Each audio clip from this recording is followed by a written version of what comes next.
Thank you, Michael, for setting me up. I moved to Madison about 4 years ago after graduating from Palmer College of Chiropractic. My girlfriend, Lindsay, on the bottom there, we live in Madison with our golden retriever, Reggie. My sister actually is in her second year of chiropractic school down in Life University in Atlanta, Georgia, so she has a proud big brother. Everyone comes to a point in their life where they reach a crossroads, and the decision they make will influence the rest of their life. Usually that comes when we're in college or maybe a little bit after. Mine happened very, very early in life. In 8th grade when I was injured playing a sport. I found myself in an unusual position, a place I wasn't accustomed to, injured and on the sidelines, just like that guy at the top of the screen was this year, unfortunately. Initially, I took the traditional medical route to solve these problems. Drugs, physical therapy, and I just wasn't getting results, and I was really getting frustrated, even as an 8th grader, missing a Little League baseball season. So after 3 frustrating months, I found a chiropractor, and within 2 weeks I was back to playing the sport that I loved. And I found out that the reason that I wasn't getting the results that I was looking for is because we were simply looking at things that were above the surface, symptoms. We weren't looking for the true cause of what was causing the problem in the first place. So it was at that point that I discovered this is really what I want to do. I want to help people for the rest of my life. Even though I didn't exactly know what chiropractic was entirely. So I started taking the necessary classes, jumping through the hoops, applied to school at Palmer, which is in Davenport, Iowa. So this is what people would think of when I told them I was moving to Iowa. Just a bunch of cornfields. And there are a lot of cornfields, but Davenport holds a special place in my heart still, because that's where my passion for chiropractic and natural health was initially ignited.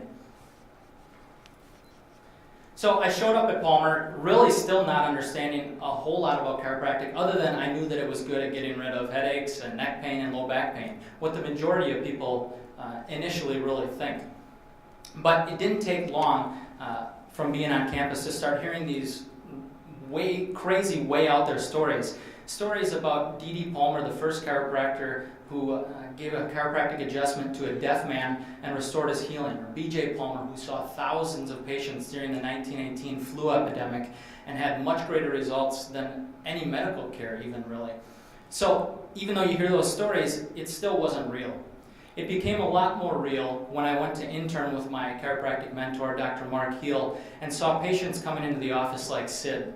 Sid would come in, she has cerebral palsy. She would be all crippled up, hard to communicate, just not comfortable. And I'd see her leave the office after being adjusted, completely relaxed with this huge smile on her face. Things became even more real when I was the one delivering the adjustment.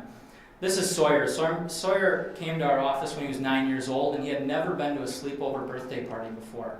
The reason he hadn't is because he wet the bed every single night. After 3 months of care in our office, Sawyer no longer wet the bed, and he went to his first sleepover birthday party. So I could stand up here and tell hundreds of stories about how people's lives were changed with chiropractic, but they would all have revolved around the same underlying theme, and that's that our body has the ability to heal and function 100% of the time, as long as we remove the interference. Just like the reason that is applicable is because we're born to be healthy 100% of the time. Just like this little baby here was born to be healthy. The only problem happens when we start interfering and end up with a situation like the bottom of that picture there. Fortunately, babies and kids heal extremely quickly. So if we had a family of 5, all living under the same roof, 3 of them get sick with the flu, the other 2 don't. Why does that happen? The reason it happens is because the 3 that got sick, their body didn't have the ability to adapt to its environment. The nervous system is what allows your body to adapt to its environment, and that's what chiropractic deals with. So really, we don't need to be walking around living in fear of germs or fear of getting sick using hand sanitizer, which really actually doesn't work, because we're such unbelievably built machines. Unfortunately, most of us take better care of our cars than we do our own body. So instead of being fearful, we should be doing things to take care of our body, exercising, eating healthy, drinking plenty of water, taking supplements, sleeping and resting well, things you guys all know, but we should also be getting adjusted. Families and kids in our practice rarely, if ever, get sick because they have a fully functioning nervous system. So I spent the first 5 minutes talking about my passion, what makes me passionate. These guys here at the top of the screen are extremely successful because they knew that having passion and having a great idea wasn't enough. So what separated those guys from this guy on the bottom of the screen who was extremely passionate about wearing crazy hats? The difference is that Steve Jobs and Walt Disney knew that they had to take their idea, take their passion, and take massive action and apply it to something and create something. I'm stealing a quote from Simon Sinek. He said, "People don't buy what you do, they buy why you do it." I'm convinced that he said this specifically about chiropractic because people could use many different avenues to try to alleviate their pain or any issues that they're having. They could take a medication, they could be injected with cortisone, they could drink a bottle of whiskey, and they would probably get rid of their pain. But more and more people are understanding that we want to get rid of what's actually causing people's issues. So to be successful with whatever you're doing, you have to figure out your why. What motivates you to go through a day even when it's difficult?